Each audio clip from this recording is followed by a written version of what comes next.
Okay, my title here is that children being held versus children are treated well. So who is telling a lie? And so there's several conflicting stories about the treatment of, and I've seen several articles. So this is an ongoing problem or an ongoing debate, I would say. And so it says, does the U.S. keep immigrant children in case? That's the part that really doesn't sit well with a lot of people. And so this was written by a Salvador at McAllen border station. Hundreds of children is there at the facility. They have big cages made out of fin and then wire and nets across the top of them.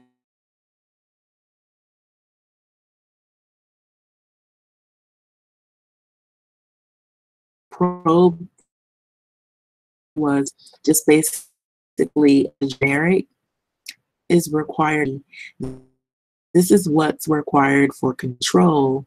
A lot of these areas that I learning at the processing center, it's people are being given these space blankets on.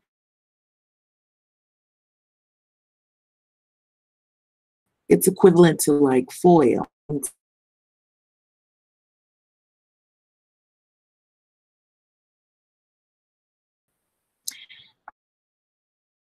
Interview on June 4th, 2018, when my team called to request access to the shelter for immigrants in Texas. They were told it's the policy not to admit anyone into the centers, and we would not be allowed in to enter it. It's almost like they're kind of hiding something. That's what it seems. So it says Jeff Merkel, a critic of President Trump's immigration agenda, went down to the border to see firsthand how immigrant families were being treated by federal agencies. So the verdict, not good. So CNN the next morning, Merkel described a facility in McAllen, Texas, where hundreds of children were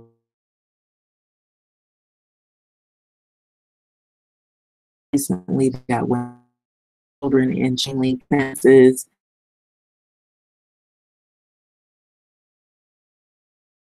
Nonetheless, Arizona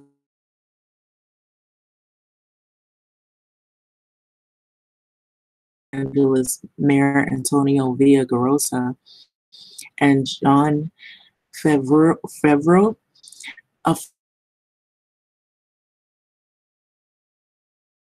and criticized administration for holding immigrant children in draconian settings. So it turned out that Nogales photos were taken during the Obama administration in 2014. So as several fact checkers were quick to note, Favreau and Villaraigosa deleted their tweets. But then Merkel said he saw these cages with his own two eyes in McAllen. We decided to investigate some of the senator's claims from the border.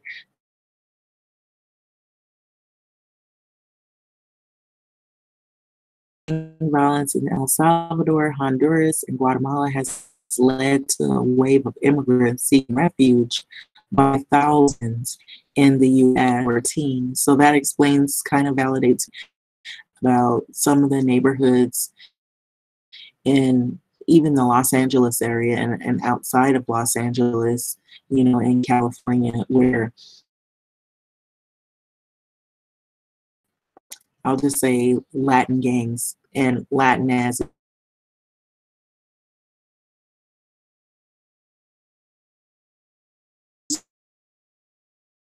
a thing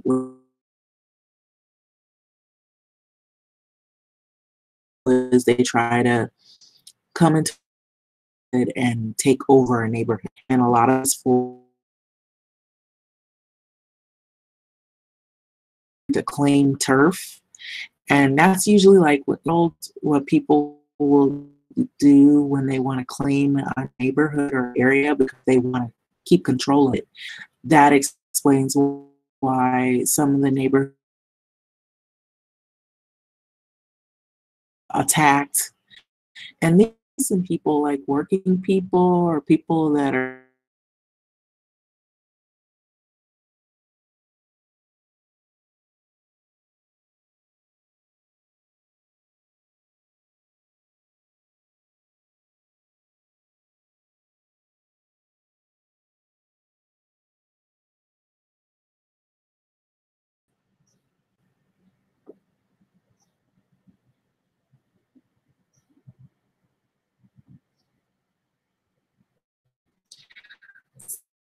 so I'm back on what I was talking about.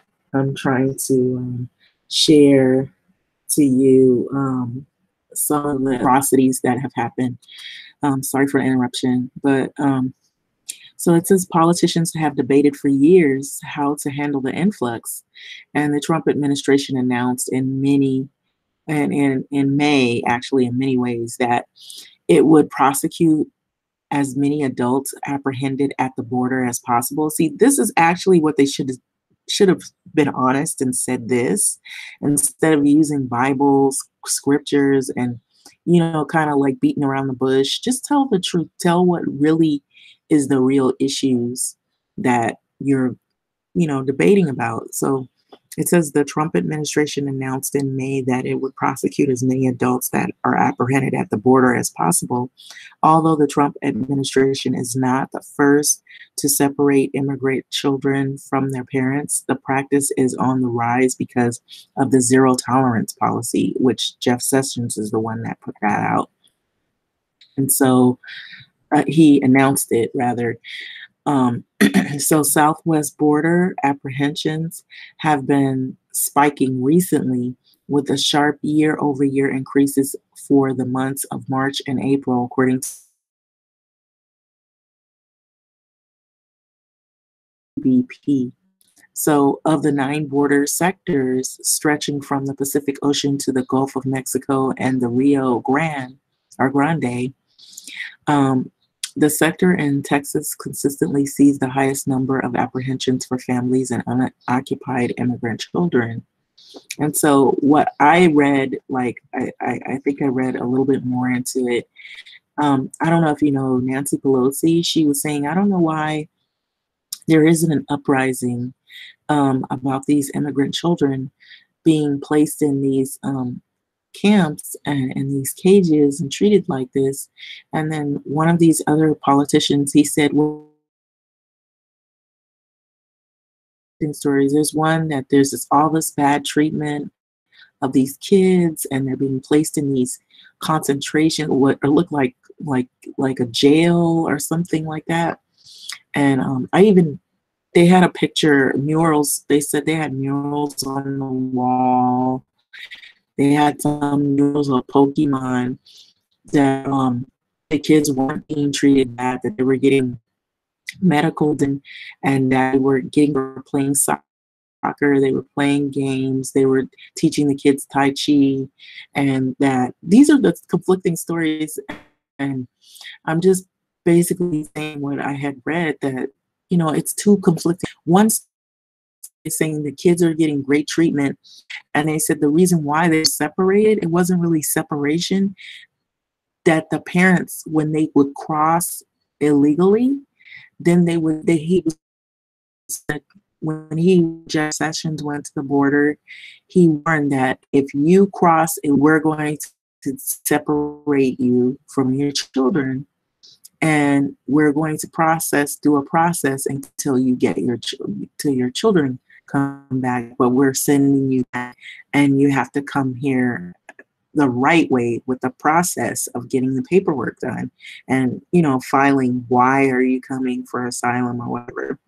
So stories. And then there's a story of this horrible treatment of these kids. They're being housed like animals, and they're being treated horribly. by locking them up in cages and all this. So it's like a back and forth, back and forth, back and forth debate. And so you notice how the politicians are, one group of politicians are saying one thing and another group is saying another thing. And so it almost seems like since election is nearing, that this is going to be what they use to try to reel in our reel in voters. And it kind of seems like a play on words and a play on what's really going on. It's like people really don't know. And so the article goes on to read, it says October to April 30th, the authorities apprehended 49,622 family units along the U.S.-Mexican border. So 61% of them in the Rio Grande sector, and out of 26,001 unaccompanied minors apprehended in the same period, 46% crossed through the Rio Grande sector. So I also read that some of the kids crossed without parents, that they were on their own. They were already left on their own. And so we're getting a lot. You got to be careful too, because sometimes people will tell you what you think you want to hear, that, oh, these kids are, they're being separated and all this. That's not each kid's situation. And now what they have said is that some of the parents have tried to cross illegally. And so when they do this, the politician was saying, we can't keep the kids with the parents are being put in a holding cell, or if they're being put in like a jail or something until they deport them. We hold the kids until we do the process, and then once the parents go back, that's the way this person was saying. So we don't know what's going on. We really don't. It's like it's back and forth, back and forth. And so it says the minors who are apprehended across Rio Grande sector usually are sent to Central Processing Center in McAllen. The facility can hold up to 1,000 kids, according to the McAllen Monitor. And so this is the kind of stuff that's been going on. It's sad that people are, in an uproar over it, but this is the situation. It's back and forth. So children are held at the centers for no more than 3 days, and then they're transferred to the Department of Health and Human Services, which places them in a temporary shelter, and then eventually in a home or a licensed foster facility, foster care home. And so the children this is what Attorney General Jeff Sessions, it says the children are being well taken care of, told the radio host Hugh Hewitt June the 5th. Within 72 hours, they're taken to the Health and Human Service to be sure they're properly cared for. But Merkel described it on CNN as a very uncomfortable situation after touring the processing center. So Merkel described up in big cages and made out of fences, and then wire and nets stretch across the top of them so people can't climb out of them. And so he added that in some parts of the facility, it's just a concrete floor and that people are given these space blankets to sleep on. And we reached out to Merkel's office to verify his claims, and we're told the senator we're not allowed to take pictures inside McAllen facility, but we found photos of the same McAllen processing center that show the change Merkel spotted. So the photos were taken by McAllen Monitor and Representative Jim McGovern, a Democrat of Massachusetts, of course, who took his own trip to the border in 2014. So while we can't corroborate Merkel's claim, so this is the thing that's crazy. They said they can't corroborate the claim, that he saw hundreds of children in chain link fences enclosure, it seems clear that the photographs that we found that the Customs and Border Protection does hold children in fence enclosures at the McAllen facility. And so Trump administration representatives did not deny that. So these short-term facilities, that's probably what the whole issue is. It's like, why do they have to be in these? This makes them, it's like dehumanizing. But the short-term facilities do not employ the use of cages, UAC, which is unaccompanied alien children, but portions of the facility make use of barriers in order to separate minors of different genders and age groups. So now there's another story in that of itself conflicting. And so the administration official has said this. So this is for the safety and security of all minors in the custody of the U.S. government. So this is why I said your fight is with big government. It's not with these here in the States, because we're no more, in control of this. We have no control over this. And so it's sad, but the official added, it should be noted that he was able to accommodate a last-minute request from the Senator Merkley's staff, and that the senator's staff attempted to and record children in violation of their privacy rights. So for what is worth, was let into the DHS facility in McAllen, but staff for Senator Robert Mendez, the ranking member of the Senate Foreign Relations Committee, were not allowed into the similar DHS facility in California, according to Mendez. So Merkley said that he saw wire and nets stretch across the top of the chain link fence enclosure, but in the admittedly outdated photos we saw from 2014, it's difficult to determine whether anything is covering the top. So this is key, considering there's a dispute whether to call it an enclosure. So those two things, is it a cage or is it a closure?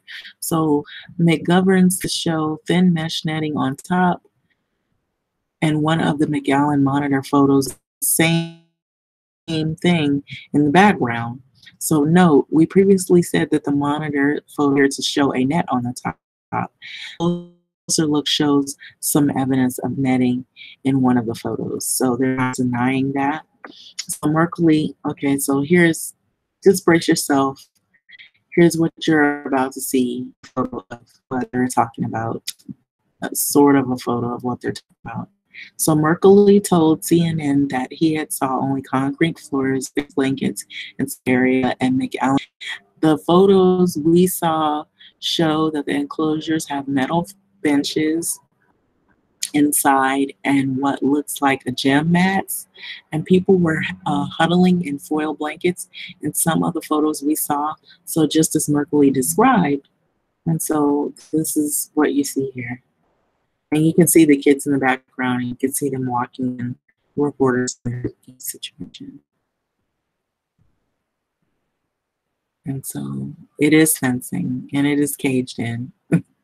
And so this is kind of telling.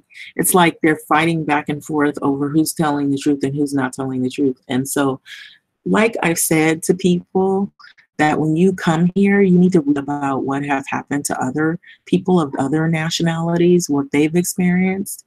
And so this is not a surprise to Black people. It's not a surprise to me that this kind of craziness is going on. And so I don't agree with how things are being handled. Maybe there's another way to handle things, but it's kind of sad. It's sort of like what I'm seeing, it looks like they're warehoused and they're trying to figure out, okay, what are we going to do? But what I can't understand is why they have to use all this fencing. I don't get it. But anyway, that's my opinion. I don't understand, why do you need the fencing? I mean, if, you have a bunch of people and they have to be in a large facility, okay, I'm giving all them treatments and things that you need to give them to sustain them until you process them or do whatever it is that you have to do, and versus paperwork. But why do they have to be in these cages, and so it seems kind of dehumanizing. But that's the way I'm looking at it. I don't want to get anybody, you know, offended, but that's the way I see it. It does look dehumanizing to me. That's my opinion. So Merkley may not have pictures to back up his claim, but the administration says it uses barriers. So they call them barriers. Barriers for what? And so other pictures of the same McAllen facility bear out much, but not all, of what the senators claim. So now I will say I don't see any netting over these, but other facilities may have it. So I haven't seen those pictures, and they did say there were some places that had it. And so this is an enormous warehouse with chain link, which is true, chain link fences, said Astrid Dominguez, director of Border Rights Center at the ACLU of Texas. So I've been there when the numbers are high, and I've been there when the numbers are low, and I've seen kids and parents in there. And so it's a policy not to admit anyone into the centers. Why? That's my question. But anyway, Merkley also visited. That's my question. I'm thinking, like, why would you do this? I don't know. But it goes on to say that Merkley also visited a facility in Brownsville, okay, Texas, where the HHS Office of Refugee Resettlement, which is abbreviated ORR, and a contractor, Southram, run a shelter for immigrant children waiting to be placed with relatives in a foster care program. Okay. Or in a foster care program. So some waiting to go back with their relatives, read that. Some they're waiting to process them so they can go back with their relatives, being placed in foster. I was reading that some kids had crossed by themselves, which is really dangerous. It's like, and what is it that people are leaving from? And some of us already kind of know, you know, some people are saying there's a lot of violence, there's a lot, and this is, you know, I was at my workplace, and I don't know what this is in people, but I don't know if it's don't want to read, or they're in denial, or they want to lie. And so Latina woman, I'm just gonna say that. And you know, we don't have any cartels, and we don't have any crime in our country, and we don't have this, like, making it seem like it's a paradise. Like, if it is, then how come we're having all these problems where people are coming from those saying they're fleeing because they're seeking asylum? You know, and you gotta just be, you know, come on, let's be honest here. All the little shows, the novellas, they have, like, all the little shows have, like, talk about crime, talk about, it's like sort of beefed up, like, even in the documentaries, you know, like real life documentaries about some of these places talk about a lot of the drugs that are coming from these places, and how the crime element has taken over, and they kind of like made it where even the people who are citizens in these countries. And so that's the reason why you see a lot of this stuff happening, and where they're leaving because they're like, it's so crazy there. We're getting out, you know, because our kids are not safe, we're not safe, and that's what's going on. And the question is what is going on with their government that they're not keeping their citizens safe? And so now that brings up the whole issue at the US and our government feeling like we have to keep our citizens safe. And so you see what I'm saying? The fighting back and forth, and that, you know, we don't want the criminal element that is, you know, bringing all of this, you know, influx of people from these countries somehow slipping over and coming here. But, you know, some people say, well, they're already here. Okay, with that being said, I'm going to add to this. I've noticed, to Dr. documentary about this as well. So it kind of validated what I was noticing. There's like, even in LA, there's a tire shop every corner. There is like a little auto shop. It's not even legit. It's like some little auto shops that aren't legit. You notice it's like they never really sell any cars. Like little restaurants that are like pupuserias and all this stuff on every corner. It just seems like, okay, what gives? And so this one guy, I'm like, you have like already like 3 shops. Why do you need 5? It just doesn't make any sense. So this guy, he was an investigator. He was saying that I believe red shops are, shops where places, their fronts, and some of the places that aren't legit are fronts to launder money, drug money, and the cartels actually run those shops. And so it's make it look as though that their money is good, that it's clean money, that they earned it through a business or something like that. And I said, that makes a lot of sense. Because I'm like, why do you need like 15 tire shops? It doesn't, it doesn't make any sense. It's like, who needs their tires changed that much? It's like, and then some of those shops, you'd never see any customers going hardly there. Every now and then, maybe 1 or 2 people, and you don't really see that much happening. No activity, no real activity. And so he reiterated, he said he gave up on the whole thing because he said it was so prevalent here in the LA area that it was so bad. He said, I know the cartels are already there. They're just operating out of these businesses that are really fronts for a criminal element organization that is an organized criminal enterprise. And so he went into detail how they launder their money and how they use a lot of different tactics to bully other businesses and other people in the neighborhoods to make people get them to sell, because they want to control the blocks in the neighborhoods and take over. And basically they want to come and whatever they've been doing to cause these people to flee from those countries, they want to come to other places and do the same thing. And this is what, I believe too is also not being said. And, instead of him calling people, like lumping everybody into one bowl, saying everybody's criminals, they're not craziness, put the blame on the individuals who are actually doing this stuff.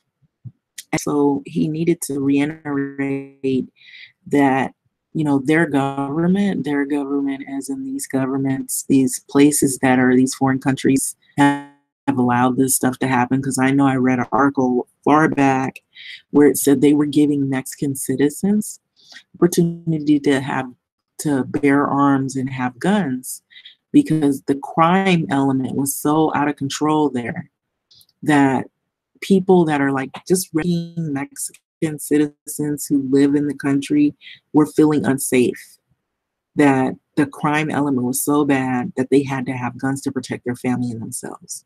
And I'm like, okay, and then like when you, like I've worked around people like this one lady, she kind of got on my nerves because I know she was full of shit because I was like, you're just saying that because you feel bad because you know what the fuck's going on. And you feel bad, stuff happens everywhere. Just be honest. Don't lie. Don't try to make your place seem like it's the best place. And since sliced bread, it's like a paradise because that is not what we're reading. We're not seeing that. And that's not why people are risking their lives, getting shot, being put in these crazy facilities, having to go through all this stuff to come over here for nothing. No. Oh, we want a better life. No. We want a safe life. That's what the real reason is. It's because it's just too crazy. And I work with kids, that I know this one little boy, he was honest. He said, well, we used to go visit my grandpa because he still lives in Mexico. And it used to not be. We went out there a couple of, months back, and it's a lot of fighting, it's a lot of killing, it's bad, it's a lot of shooting, people hurting each other. See, and kids tell the truth. Adults lie. Kids don't, they don't lie. And so this little boy, I kind of felt sad. It made me want to cry because he was being honest and he was like, we're scared for our grandpa because of the violence. And so he was honest. He was saying things that adults here sometimes won't say. And so they lie, oh, and then they're waving flags and acting like it's the best place in the world. And I'm like, if it is, then how come you won't, you don't care about, you go back and you're like, oh, it's the best place in the world. I'm going to go back. I don't care if they want to move me. No, they don't want to go because they know this is crazy over here. This is not safe. And so this is the reason why, too, you got to think about it. This is the reason why they're making the laws are crazy over there, but the laws are even crazier over here because of fear. Because you don't think these politicians haven't read or know about all this stuff going on over in those other countries? Is the reason why they're enforcing these crazy laws, because they're thinking, oh man, what's going to happen is good people are going to come, but the bad people are going to come over here and they're going to bring that shit on. So that's probably why it's back and forth fighting. But the way they're going about doing this is getting like regular people, innocent people are getting caught up in this craziness. And that's the unfortunate part, which I'm not in agreement with. It's like you're caught between a rock and a hard place kind of situation. So it says this is a former Walmart, and that's where the kids are being held in the center for children. So Merkley, he says that in a video, and he said, so behind the doors inside the wall, hundreds of children are there. And so he goes on to say that he continued that last week, my team contacted this program at the Office of the Refugee Resettlement, and that he said that the Senator Merkley, that's me, was going to be here and would like to go inside to see what was really going on. And they said no. They told him no. So I think it's unacceptable. Congress is not being admitted to see what's happening to the children whose families are applying for asylum. So that's what I was reading, that some of the families are trying to, as they're applying for the asylum, they have to go through a process and see if they can approve them. And so they hold some of the cares. And so that's what the big craziness fight is about. And then the way these centers look. And so I did see one of the centers had like a picture of Donald Trump on there, and it had some sayings. And then they said they had like some murals of Pokemon and stuff to attract kids or whatever, to make it seem like it was sort of friendly. But, and then there was a saying that, oh, the kids are getting vision care, they're getting, health care, they're getting treated well, they're getting meals, good meals or whatever. And then I've heard conflicting stories like, oh, the meals are bland. Of course, if it's a big warehouse, a holding center, you don't, if they got to spend money for all these people, the meals are probably going to be like, like for a masses of people. It's not going to be like you're at the, like a restaurant, getting like, a gourmet dinner, of course. So it says, speaking on the condition of the anonymity, a Trump administrator official told the fact checker that Merkley staff requested access to the Brownsville facility on Friday evening, less than 2 days before he arrived. So it says HHS responded, explaining that it is a process in place that requires visiting members of Congress to fill out and submit a form and proper paperwork 2 weeks prior to their desired visit, the official said. So 2 weeks is requested to ensure the proper federal government employees are on site to provide the tour so it's like a tour rather than a non-federal grantee staff. So why do they have to have 2 weeks advance notice? It's almost like, okay, now I'm just in defense of people it's almost like you're doing this because you want 2 weeks notice so you can get the place all nice and clean, upbeat, make it seem happy, like going on. And then once all leave, It's back to it's like sad, it's depressed, and the food is lousy, and the kids are like just kind of warehouse, and nobody's really doing Tai Chi, nobody's doing soccer, just like, oh, get in your cage. You know, that's, my interpretation of, what could possibly be happening. And so 2 weeks is requested to ensure that federal government employees are on site to provide the tour. A tour.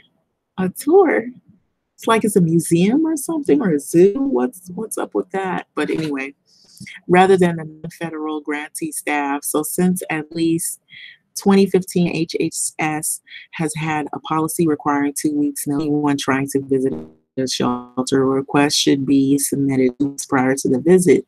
The policy says requests not received within this time frame may be considered if there are exigent circumstances. And so what is that? Those are questions, that are raised, and some people are in an uproar like, this is not what you're thinking, is this like horrible, how they're treating the kids, and that's the facilities are not what they're saying, so it's like two conflicting stories. So it's clear that Merkley was off base when he said it was HHS probably anyone into the centers. So he might have been allowed access to the Brownsville facility had he have submitted his request 2 weeks in advance notice instead of 2 days notice. So the department, because 2 days is not enough time to clean up a warehouse of people that you're keeping in cages, right? I know. But the Department of Health and Human Services takes the legal mandate to care, here we go, to care for these children seriously. As representatives said in a statement, so no one who arrives unannounced at one of our shelters demanding access to the children in our care will be in the place. So even those claiming to be U.S. senators. And so responding to this, spokesman for the Merkley, Ray Zaccaro, said that HHS knew that we were coming. So they said they knew they were coming, and they closed to deny the access to the U.S. senator to a federally funded facility. And so the assertion that this visit was unannounced is categorically false.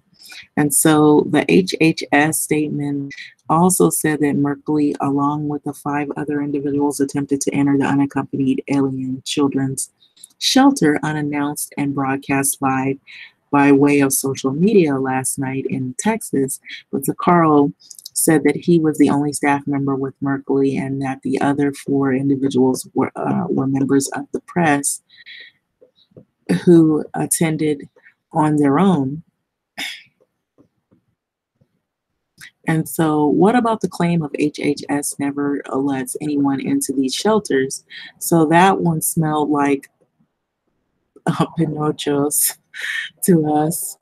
Carol said, so Merkley staff asked for an expedition approval, which HHS has discretion to give under its policy. So staff was told that their policy, when we requested the site visit, so Carl said, our staff explained in turn that the senator required expedited approval for access to the facility in order to fully understand the scope of the impact of the current family separation crisis. So our staff just see that he would be visiting the Brownsville Southwest Key facility on June 3rd and expect to be able to inspect the facility. But what do people do when there's an inspection or when somebody's coming to visit and they have a bunch of kids? They hurry up, they try to clean up, they try to get everything all spiffied up because they don't want to look bad. That's just my, putting that in there. But that's not the same as the policy is not to admit anyone. Again, HHS has a whole procedure for these visits. So there's no blanket prohibition. So it's worth nothing, or it's worth noting that Merkley's border tour appears to have struck a nerve in the White House, okay? Made White House officials upset when these people come to investigate to see what the treatments of these kids are really like. It kind of goes against the grain of the White House officials. And so it's like you're kind of telling, it's like leaking things.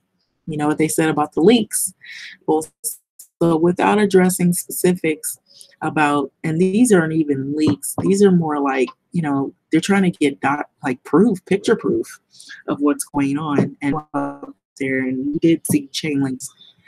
So without addressing specifics about shelters and processing centers, White House Deputy Press Secretary Hogley said June 4th that Merkley was irresponsibly spreading blatant lies. Okay. So this is where people start finger pointing and calling each other, who's the liar, who's telling the truth. So Pinocchio test, or the Pinocchio test. Did I say something bad? Maybe I'm thinking about Spanish stuff, but I think actually there's another word for that, but it's not good. So so anyway, it's who's lying, who's telling the truth, who's lying. But there's another word. I'm not gonna say, probably people who can speak or know what I'm talking about. That's not a nice word. What I'm thinking. But we describe the CBP facility in McAllen, hundreds of children in cages with only concrete floors to sleep on. Sounds like something out of a Charles Dickens movie. Okay, so it's indisputable that immigration officials hold kids in chain link fence enclosures for up to 72 hours. Whether this setup is draconian, as Merkley made it seem, is not something that we were able to verify. So Merkley's other claim, HHS has a policy of not allowing anyone to visit the shelters for immigration, is false. So the nuance his spokesman provided us does not match the blanket claim Merkley made on CNN. And so we were on the fence between two Pinocchios. So it's like 2 and 3 different lies, you know, who's telling the truth? So this is a rat race. It's back and forth. So, are you telling the truth? Are you telling the truth? No, you're the liar because look, here's the picture. No, this is this is a draconian setup. No, you're not telling the truth. Oh no, they got good healthcare vision in this. So this is, you know, and they're fighting with reporters, and different people are trying to get visits to try to see what the treatments of the kids are, what the treatments of the facility, what the facilities look like, and all that. And you know, like if someone that you need 2 weeks notice before you come visit, like what's up with that? That raises a lot of red flags, questions. So as our readers know, the burden of the proof is on the speakers, but Merkley staff were not allowed to record a tour of the McAllen facility. This leads us to some photos we found on 24 that prove that some, but not all, of the senators' detailed and sensitive claims, you know. So we can't really hold it against Merkley if he tried to get visual proof but was barred from doing so. And so, however, his staff knew that HHS had a process to grant Brownsville shelter. But by the time the senator went on CNN to say no one was ever allowed to visit. And so he almost certainly knew better of this obfuscation. We settled on 3 Pinocchios. Or Pinocchios. Okay, Pinocchios. So 3 Pinocchios. And so it's like, it's crazy. It's like back and forth on the issue. And so here's another article, but this is out of the Rolling Stone. So I'm not gonna, not as lengthy, but I wanted you to I think it had a photo where you can actually see. You can see Trump. It says Trump's separation of children and families is what you voted for. And so this is basically the shocking immigration and refugee scandal is a symptom of a much larger disease. And so it goes on to show down here in the bottom, it's basically talking about all the stuff that I just really went over. So let me see this here, right here. Okay, so it's saying here, While nothing is slavery but slavery, it is difficult to make this country better again without cribbing some notes from how slavers, captives, and eradicating their ties from their heritage and family traditions. So, immigrant family separation is a contemporary version of these policies, which I've been telling you that in like videos. I've been trying to kind of say that that we're all in the same situation. It just, this is like looking at the Latin version, or how would you say, the Latin version of what has been done, sort of this some same, but it actually is a little more, even more violent with people that are black, people that were enslaved, in much the same fashion, but worse. Um, I know I had saw, this didn't show the photo, but there was a photo. There, I believe it's the one at the center for the kids, and it showed them where they were actually they were actually at a facility, and the facility showed where, okay, overwhelmed federally official release immigrant teens to traffickers. So it's dangerous. This is a dangerous situation too, because you don't know if some of these situations, some of these kids too, you have to think about other things as well. Families crossing the border, we are not criminals. That's what this one is saying. So there's so many different things. What I was trying to do was find, there's actually a graph here. It's talking about El Salvador, Guatemala, Honduras, and Mexico. And it's talking about more families fleeing Central America, apprehensions of family units by the U.S. Border Patrol per fiscal year. And so you see by the thousands, the peer 30,000s, like it's a higher number from El Salvador because of the violence. And then you see like Mexico, it's not as high. The bar graphs are lower, like in 2016, but some of that too, the reason why a lot of it is like that is because of all these new laws and things that are going on. And so this is Yanira Lopez, who migrated to the U.S. Now, she's telling the truth. She said she migrated to the U.S. because of extreme violence in her hometown in Guatemala.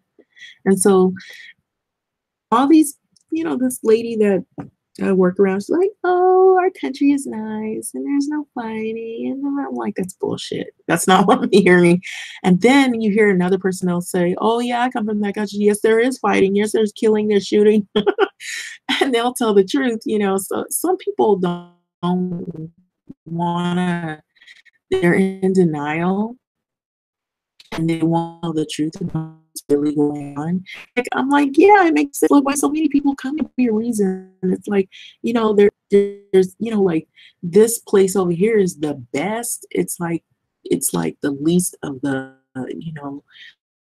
the evils, in other words. Like, getting away from a crazy situation of violence to try to escape all of that place where you can live with your family in peace. But now met with all these laws and all these stipulations, regulations, and things like that. And then they're in their country, and what could happen is they killed. There was an article I was reading also, something where this young boy, he was put back in his country and he was murdered. He actually came here for the same reason. He was trying to get away from the violence. They deported him, sent him back, and it thrust him right back into the violence. And I think the part they don't tell you in the story is I think he might have been involved in gangs, but he wasn't, I don't think he was as active. Because think about it. If, it's just like when people go to prison, you may not want to be a gangbanger, but in order to protect, you have to choose. Okay, you could be off to yourself, but you're going to get hurt, you're going to get raped, you're going to get abused, you're going to get attacked. You got to choose a gang. You got to choose protection. And so it might be the same mentality when you live in these places where there's high levels of violence, where you're forced to be in these groups because you're trying to protect your family. You want to appear to be like, oh, well, I got backup. If you come here and you hurt my mom or you hurt, this is what you're gonna get, you know? And so that might be a reason why some people are in it. I'm not saying that's everyone, because some people elect to be in that stuff, um, because maybe, you know, they think it's cool or whatever, or they could be home life problems. Maybe they come from broken families, psychological issues. Could be a number. Everybody's a case by case situation, but this right here is telling the truth. She's talking about what she's experienced and get away from. And so these are the things I'm full aware of this. Um, you know, I do a lot of reading. I do a lot of studying and stuff, you know, on my own time and things like that. And, you know, you want to know why people are going through the problems that they're going through. It's like, I don't have a problem reading about other people's cultures. And actually, I like to learn about other people's lives and cultures. I'm not a narrow minded individual, but what annoys me is when I run into people who they lie or they're narrow minded and they assume that, oh, you know how to read or you went to college, oh, you have a degree, you have several degrees, oh my god, oh, you know, it's like you think, you know, because I'm black I'm stupid or something, you know. I don't know, but sometimes we get discriminated based on our skin color, and people assume that we all come from the same place, we all come from Crenshaw Boulevard, we all, you know, drive, you know, a certain car, or we all believe in a certain thing, you know, and it's from movies and some of the stereotypes, you know, and some of it is just from lack of exposure, because people just really don't get out much, or they don't read, or they don't, you know, they don't learn about other people. They're not culture oriented where they learn about other people's, you know, what other people have experienced. Um, you know, like I wonder if there other gangs in places. There are gangs in Russia, there are gangs in all kinds of Germany, there are gangs in Africa. They may operate differently, but there are gangs everywhere. There are gangs everywhere, you know. So there's there's there's always going to be something everywhere you go, you know. Like I've heard even black people say, well, I'm going to go back to Africa, you know, because they treat us so bad, blah blah blah. I've heard people say, well, you know, and I've heard, like, you know, certain activist people, they'll say, oh, we're gonna rally all the black people. They don't know the history of some of those African countries, what their fights are, what gangs are out there, what their practices are. Some of the women don't even read that some of the countries practice like female castration, where women get castrated. They cut off your clitoris. Some countries believe in that. We're doing that. And I'm like, if you learned about what some of the other countries are doing, you would think here in America is like, oh, I'll stick to what I already know. I'll stick to what I already know, because when you go and find out about the other places, that's why they're coming here. Because it's actually crazier when you go somewhere else. You know, stuff that you wouldn't believe happens in these other places. I was just reading that Japan is lowering their adult age group. You know, like here we in the States, we think 18, you're a young adult, but you're a full, like, we don't consider you an adult. But in Japan, they're lowering the age. They said they're going to have the age of adults as 18. And so I'm wondering why that is. I don't know. There may be a reason for it. But, you know, we've had problems with that, you know, even here, you know, like pedophilia and, you know, guys preying upon young women and young boys. And so I don't know, you know, but every country they have different rules, different laws, things they go by. And so you have to read about what kinds of things, you know, the pros and cons. That's a good way to put it. The pros and cons of different places. Like if you just like even look on YouTube and you listen to what people say about, okay, let me tell you what happens in Ghana. You know, what kind of things happen in Ghana. You know, some people say, I'm gonna go to Ghana and all this, and they don't know anything about Ghana.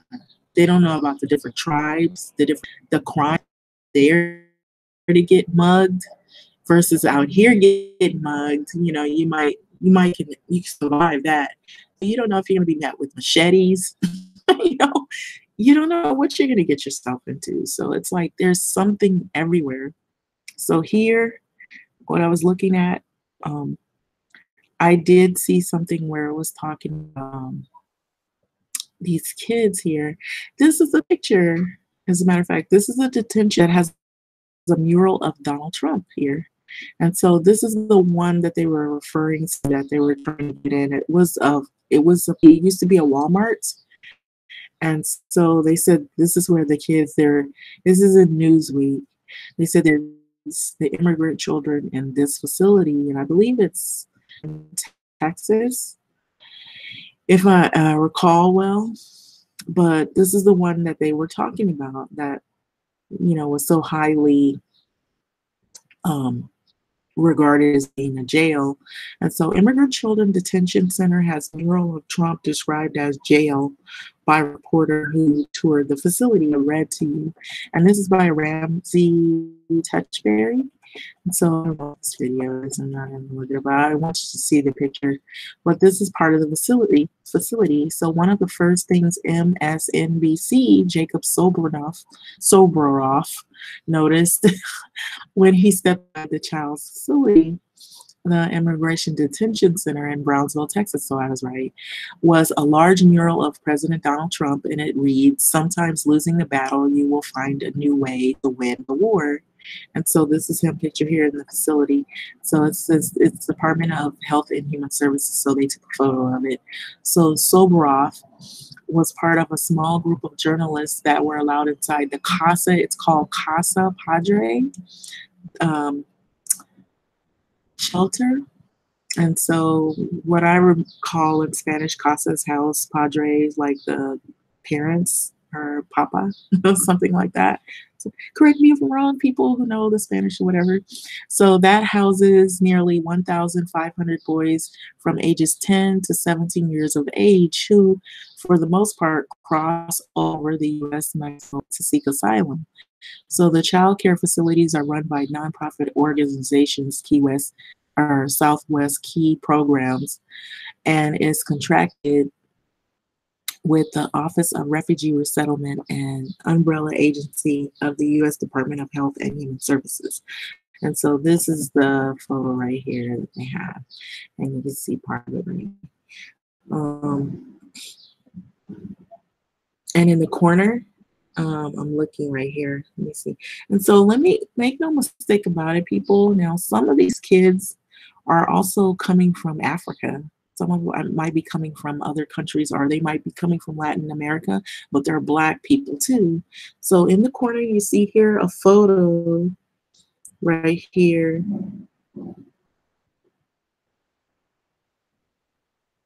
It says detainee. Do you see it? These are the ones who, these are actually kids. These are people who cross the border illegally. And so some of these people, I think, too, are coming, they're actually African or, African, but they are from Latin America or whatever. There are people like that in there. So it isn't just one color of people. So make no mistake about that, that's the unfortunate reality. So with that being said, that's pretty much my video. It is disturbing. It's disturbing. So you can see in the corner, the right-hand corner, can you see that? How they're doing this right here is where they're expected to remain for at least 120 days as ICE. And these are people that cross the border legally. And so this is what they do when they detain them. So, and you see the tattoos on his back. So some of these people have been involved against, it said MS on his back, like MS-13. And so these are things sometimes that versus the other side won't mention, that some of these people you are seeing, they are from, gangs. Their amount of ongoing work site, blah, blah, blah. Okay. So not kids right here, but these are people that have crossed illegally. And so that it's in a situation like this. So that's why they take the kids and put them in another facility, which is this facility here to the left with Donald Trump's face on it or whatever. And so the uproar is about these kids being put in, warehoused and put in these chain link fence places. So this is what you see here, right here, for people who have been detained. So that's pretty much it with that. Close of this video, I like to say, we really have to really evaluate, what these things are.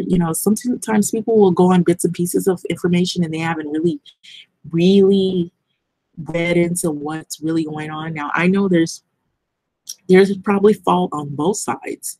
From what I'm seeing, there's faults on both sides because, there's going to be rules if you try to cross illegally. And then there's a way to treat people too, but then what do you do when you have so many people that aren't following the law?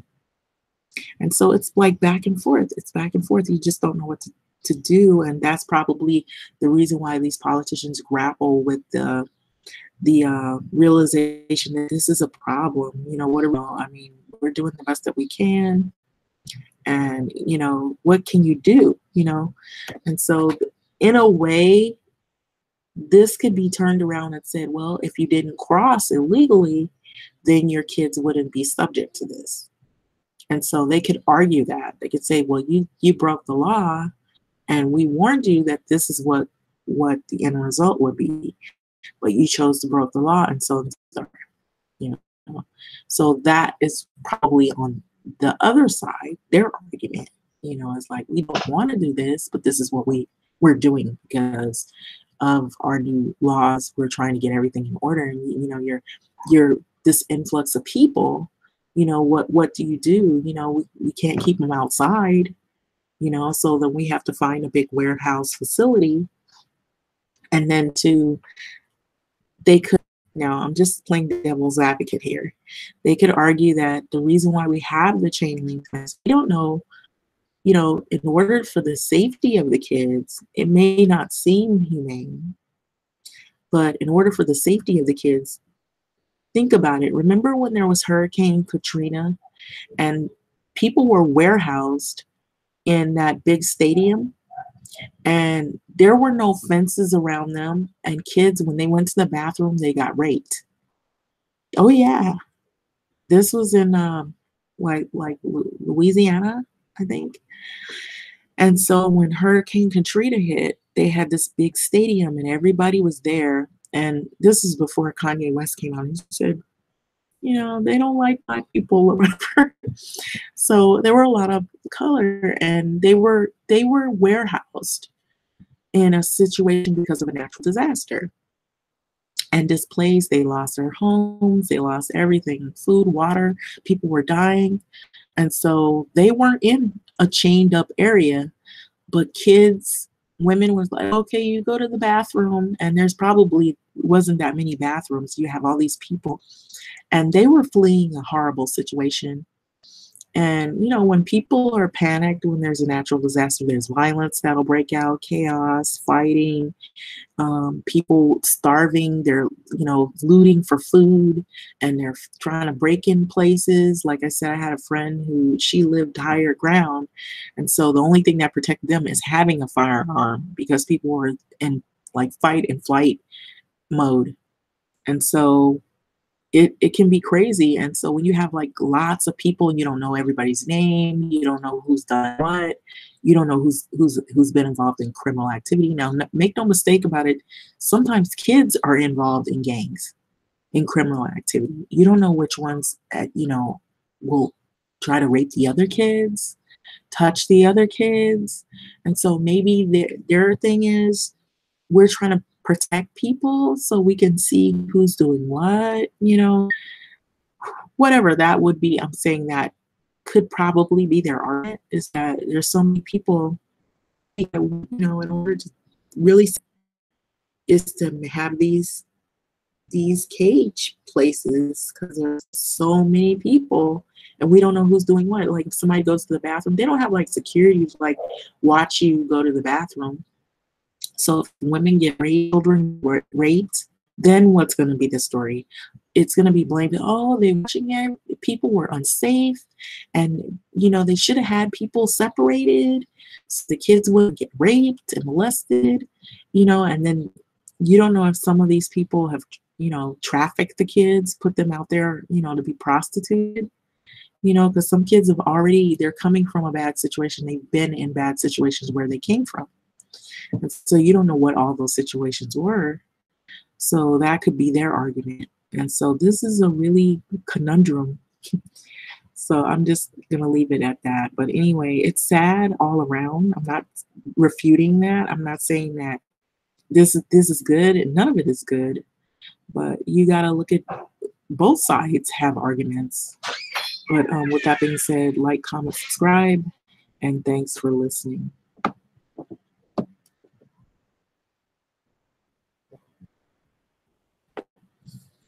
Let me see.